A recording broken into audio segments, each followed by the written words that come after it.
किसी ने क्या खूब कहा है कि जीवन में अगर खुशियां आए तो चख लेना मिठाई समझकर, और अगर गम आए अभी खा लेना दवाई समझकर।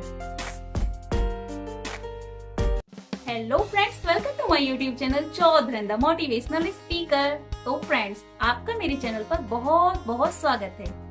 सो फर्स्टली गुड मॉर्निंग एवरीवन, और आपकी मॉर्निंग को और भी ज्यादा गुड बनाने के लिए मैं आज फिर से लेकर आई हूँ आपके लिए एक छोटी सी मोटिवेशनल वीडियो। तो ये वीडियो मेरी स्पेशली हस्बैंड वाइफ के लिए। देखिए, ज्यादातर हस्बैंड का ये क्वेश्चन होता है कि अगर घर में लड़ाई झगड़ा हो या आपस में वैचारिक मतभेद हो, ससुराल वालों में या बहू के बीच, उसकी पत्नी यानी कि उसकी पत्नी और उसके परिवार वालों के बीच कोई भी वैचारिक मतभेद या लड़ाई झगड़ा है, तो उसमें उसको किसका साथ देना चाहिए। तो सुनिए, देखिए, बहुत सारे पतियों की शिकायत रहती है कि एक पति को कितना समझदार होना चाहिए कि वो अपनी पत्नी को खुश रख सके। देखिए, जब आप किसी लड़की को अपने घर शादी करके लाते हैं तो वो आपकी जिम्मेदारी होती है।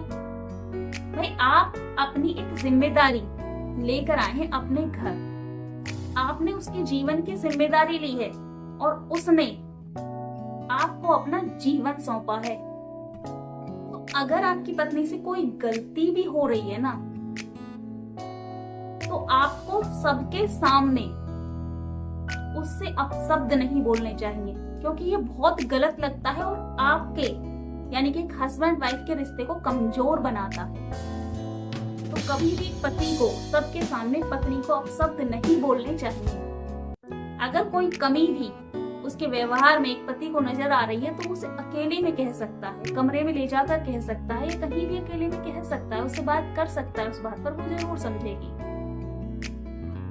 दूसरा, एक चीज हमेशा ध्यान रखें कि अगर आप हमेशा अपने पेरेंट्स को सपोर्ट करेंगे या बहन को सपोर्ट करेंगे या अपने परिवार वालों को सपोर्ट करेंगे और अपनी पत्नी की हर बात में कमी निकालेंगे उनके साथ खड़े होकर, तो उसे ये बहुत गलत लगेगा।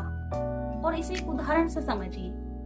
मान लीजिए नीचे एक बहुत बड़ी खाई है और एक इंसान कम से कम 10-12 रस्सियों से बंधा हुआ उस खाई में लटक रहा है। वो रस्सियां बहुत ज्यादा मजबूत है, वो कभी उसे नहीं छोड़ेंगी। अगर उसमें से एक रस्सी काट भी दी जाए तो क्या वो इंसान खाई में गिरेगा? नहीं। लेकिन अगर कोई इंसान केवल एक ही रस्सी से बंधा हुआ उस खाई में लटक रहा है और अगर वो रस्सी काट दी जाए तो क्या होगा? तो वो इंसान खाई में गिरेगा और जख्मी हो जाएगा, और हो सकता है उसकी आगे खुद ही समझदार है आप। तो इसलिए एक पत्नी के लिए जो पति होता है ना, घर में बाकी रिश्ते अलग होते हैं, सिर्फ वो एक पति से ही बंधी रहती है। वो एक ही रिश्ता होता है जो उसे बांधे रखता है। अगर आप भी उसके साथ अभद्र व्यवहार करेंगे ना, गलत व्यवहार करेंगे, तो उसका मन हजारों जख्मों से जख्मी हो जाएगा अंदर से। तो इसलिए जिस रिश्ते से वो बंधी है ना, जिस रस्सी से वो बंधी है यानी कि आपके रिश्ते से, उस रिश्ते को इतना मजबूत बनाओ कि सामने वाला हमेशा उसमें बंधकर अपने आप को सुरक्षित महसूस करे और उसको विश्वास हो कि ये बंधन कभी नहीं टूटेगा, चाहे दुनिया की कोई भी ताकत क्यों ना आ जाए। क्योंकि देखिए, आपकी माँ के लिए आपके पिता हैं, आपकी बहन के लिए बहनोई हैं, भाई के लिए भाभी हैं या भाभी के लिए भाई हैं, लेकिन आपकी पत्नी के लिए सिर्फ और सिर्फ आपको, क्योंकि वो आपके रिश्ते से उस परिवार में बंधी है। अगर आप भी उसके साथ गलत व्यवहार करेंगे तो फिर कुछ नहीं देखेगा उसे, क्योंकि पूरे परिवार में एक ही रिश्ता नजर आता है इंसान को।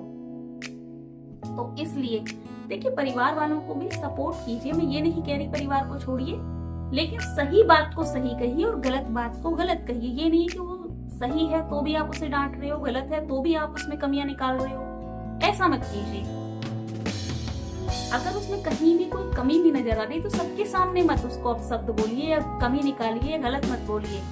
उसको अकेले में ले जाइए और समझाइए, वो जरूर समझेगी। और वैसे भी इसके लिए मैंने एक लॉन्ग वीडियो अपने चैनल पर अपलोड कर रखी है, आप उसे जाकर देख सकते हैं। So good morning to all of you.